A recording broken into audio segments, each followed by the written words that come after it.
where today we are going to be previewing the AFC North.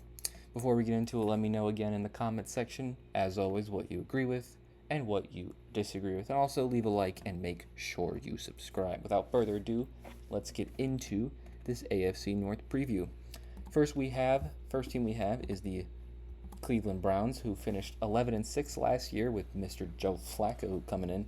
But I do have them taking a little bit of a step back, mainly because I think everyone else takes a step up, with the Steelers getting better at quarterback and the Ravens being essentially the same team as last year, and the Bengals getting Burrow back. I do have the Browns falling to fourth. Obviously, offensively, they have Deshaun Watson, who obviously has had his ups and downs since being in Cleveland. But if he can even get close to what he was in Houston, I think this offense can easily be top 10 in the league. When you have Nick Chubb, one of the better running backs in football, you have Amari Cooper, who is an established receiver one.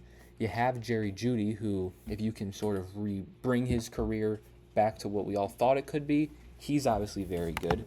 You have David Njoku, who is one of the better tight ends in football. Especially after last season with Joe Flacco, he really emerged as one of the better tight ends. And obviously, it's the Browns, They always have good O-line play. So if Deshaun Watson can even get back to somewhat what he was, it could be a very good offense. Now defensively, obviously they have Myles Garrett, Zadarius Smith, very good pass rushing duo. They have a JOK at linebacker, and their secondary very good. I think their secondary is probably the strength of their team in terms of secondary linebackers, D-line, because you have Denzel Ward, established top corner. You have Martin Emerson, who a lot of people, including myself, are high on to really make a step up in his play. And then you have a very good safety duo of Grant Delpit and Juan Thornhill. It can be a very good defense, but again, I do have them not necessarily taking a step back in terms of performance, just maybe record-wise. I do have them finishing 8-9. I decided to give MVP to Myles Garrett because it's Myles Garrett. Not much to say there. Offensive Player of the Year was either Nick Chubb or Amari Cooper, so I decided to give it to Nick Chubb. I think he has the potential to get 2,000 yards. Thought that last year, but that unfortunate injury he suffered. So if he can come back from that, he can definitely be on 2,000-yard watch. Not saying he'll get it, but we would be like at the end of the season, like, is Nick Chubb going to get 2,000? That's why I gave him Offensive Player of the Year. And then Rookie of the Year, I decided to give it to Michael Hall, the D tackle out of Ohio State. I thought he was one of the steals of the draft, one of the better value picks in the whole thing. So I really think with Zadarius Smith, who I didn't mention at edge, with Myles Garrett, I think he can if he can find playing time, I don't think there's any reason he won't have a good rookie season. And then second team in the AFC North, I do have being the Pittsburgh Steelers. They did win 10 wins last year. They did win 10 games last year. Finished third. I have them finishing third here again. And obviously the big topic for the Steelers is their quarterback. They bring in Russell Wilson and Justin Fields. But for this season, mainly, they bring in Russell Wilson, who I know had a rough start to his Broncos career, but he really had a good season last year in Denver, especially all those throws he made to Cortland Sutton. And now he gets George Pickens to throw the ball to, as well as Najee Harris and Jalen Warren, which in my opinion is a top running back duo. And Cordell Patterson's not even that bad at running back either. Now, outside of George Pickens, the receivers are a little okay. Not too much going on with Van Jefferson, he's solid. Don't get me wrong, maybe not a guy you want at receiver two. Rowan Wilson, rookie, who I like, and then Calvin Austin, who hasn't shown too much, but I don't think he really has gotten an opportunity either. But obviously, tight end-wise, you have Pat Freiermuth, one of the better tight ends in football.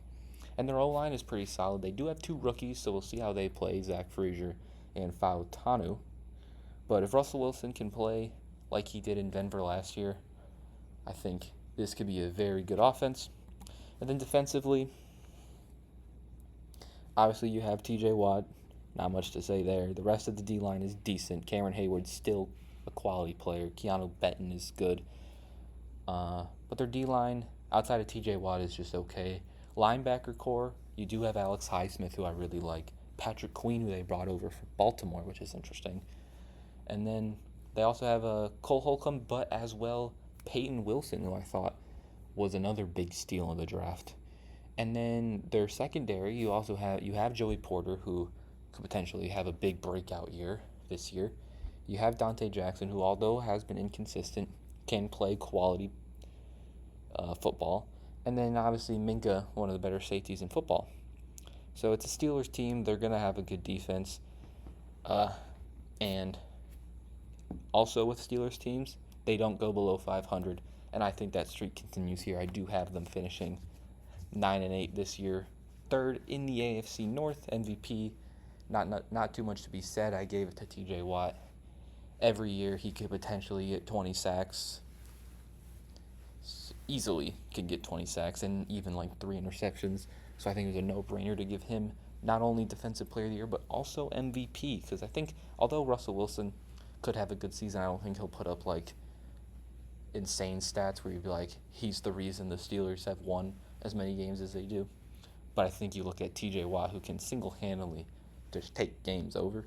And then Offensive Player of the Year, I gave it to George Pickens. He really produced very well late in last season. And he just overall had a good year. And I think with his first year of good quarterback play, hopefully with Russell Wilson, there's no reason he can't get like 1,510 touchdowns. And then Rookie of the Year, I decided to give it to Peyton Wilson. I mentioned him earlier as being a very big steal for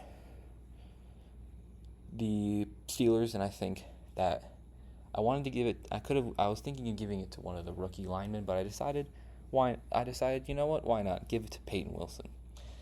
Next team we have is the Cincinnati Bengals, so I do have finishing third. Obviously, last year Joe Burrow was injured, so they didn't really get to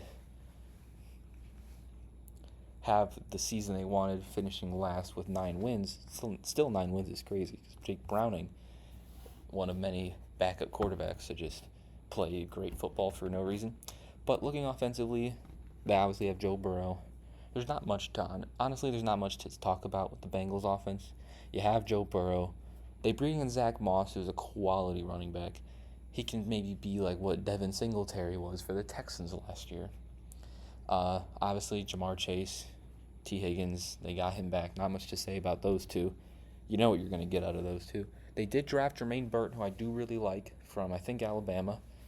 And they also have Andre Yoshivas, who I really like. He had that one game. I don't know if it was the last game of the season. I know it was towards the end of the season where he actually played great. And I really like Yoshivas to potentially have a good season. Maybe even be statistically the third best receiver on this team. Tight end, they bring in Mike Gesicki, who's probably the best tight end Joe Burrow has ever played with. Their O-line, it's okay. It's not bad. It's not great. It's better than Burrow had at the beginning of his career, but it's nothing amazing. And then looking at them defensively, I do think the strong point of this team is their secondary. With Cam Taylor-Britt, they bring Von Bell back. Geno Stone they got in free agency, who I think led safeties in picks. And you also have DJ Turner, Mike Hilton, Dax Hill. And they do have D-line-wise or front seven-wise, they do have Logan Wilson, Jermaine Pratt, obviously Trey Hendrickson, elite pass rusher. Now, there was rumors that he might retire, so we'll see this potentially. I don't know if this will be his last season in the NFL, which is crazy. But he's obviously really good. And the rest of their pieces in the front seven, like B.J. Hill, Sam Hubbard, Hakeem Davis-Gaither, are solid guys. But I do have the Bengals finishing with 11 wins, just enough for second in the division. I do have Joe Burrow being the MVP of the team, obviously. If you can get a quarterback, if they have a really good quarterback, that's who I'm going to put for the MVP, sort of aligning with the real awards.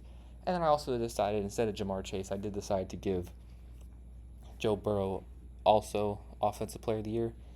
And then with Defensive Player of the Year, I did give it to Trey Hendrickson. I do believe he's the only, really good player on that defense. There is a ton of good players, but I think he's the only, really good player. And he's going to put up numbers, so I put him as Defensive Player of the Year. And Rookie of the Year, I decided, although Yoshi Voss I do think could statistically have a better season than Jermaine Burton, I feel like Amarius Mims, who they took, I think in the first round, he might not play as much maybe to have the stats or the play to get the Rookie of the Year, but I think Jermaine Burton will. So that's why I decided to go with him over Amarius Mims for the Rookie of the Year for the Bengals. And last team, the team I do have in first place is Baltimore Ravens. They won 13 games last year. Their team is essentially the same, plus Derrick Henry. I don't see why they don't have a good year. Offensively, there's not going to be much really need to talk about. Lamar Jackson, obviously, top 3 quarterback, MVP last year. Derrick Henry, one of the better running backs. I know he's old, but he's still Derrick Henry. The receiver core is slowly getting better every year. They have Zay Flowers, who couldn't take a jump. Rashad Bateman could take a jump. Aguilar seems like he has found a pretty good spot here in Baltimore to actually perform outside of that one stretch he had, I believe. Devontae Walker is a solid rookie out of North Carolina. Their tight end room is honestly very good with Mark Andrews and Isaiah Likely, and their O-line is solid. Again, not too much needs to be said when it comes to the Ravens. Defensively, it honestly is the same thing. Madubuike had a very good breakout season last year. They paid him. Michael Pierce still gives you quality play. I really like Odafe Owe. Linebackers, you have arguably the best linebacker in football. I still might lean Fred Warner, but Roquan Smith has an argument.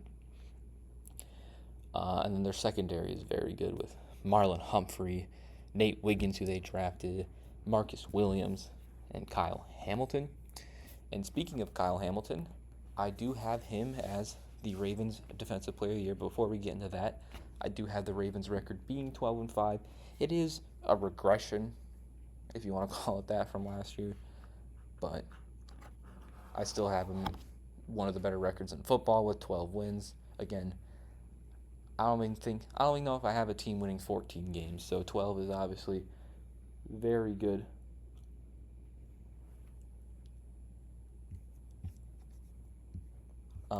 MVP I do have going to Lamar as well as Offensive Player of the Year. It's Lamar Jackson. Defensive Player of the Year, I did give it to Kyle Hamilton. You sort of saw him slowly get better and better, get used more and more in all the ways he can get used. So I think he could have a monster season next year. And then Rookie of the Year, I gave it to Nate Wiggins. He's in a very good secondary. He's not going to have to guard the best guys. I think he could have a very good rookie year. And that brings us to the standings for the season. Ravens at the division winners at 12-5, followed by the Bengals at 11-6, Steelers at 9-8, and Browns at 8-9. Again, it's a very good division. And that will conclude it for my AFC North preview. Before we finish this video, again, in the comments, let me know what you agree with, disagree with. Also, make sure you leave a like and subscribe. And I will see you guys next time. Peace.